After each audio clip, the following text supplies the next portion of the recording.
যেই না মা বলেছে তোমাদের ভিক্ষার দ্রব্য পাবে শ্যামরায়, অর্থাৎ গোবিন্দ সেবায় দেওয়া হবে।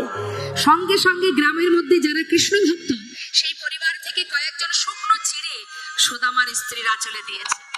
সুদামার স্ত্রী সেই চিড়েগুলো নিয়ে ঘরে গিয়ে নিজের স্বামীকে বলছে, স্বামী আজকের এই ভিক্ষার, এই যতটুকু ভিক্ষা পেয়েছি, এই ভিক্ষা থেকে এর একটা দানা না তুমি খাবে, না আমি খাবো, না সন্তান খাবে। যার জন্য ভিক্ষা করেছি তার জন্য তুমি নিয়ে যাও। কি করে নিয়ে যাবে মা? পাত্র কোথায়, দেবে কি করে? নিজের পরনে যে বস্ত্র, যে শাড়িটা আছে, সেই কাপড় থেকে কিছুটা অংশ ছিঁড়েছে, ছিঁড়ে তার মধ্যে পুটুলি বেঁধেছে, পুটুলি বেঁধে সুদামার হাতে তুলে দিয়েছে। দেখুন আজ সুদামার স্ত্রী, সুদামার সন্তান, তারা এত কষ্ট, এত দুঃখ, এত যন্ত্রণা ভোগ করছে, কিন্তু তথাপিও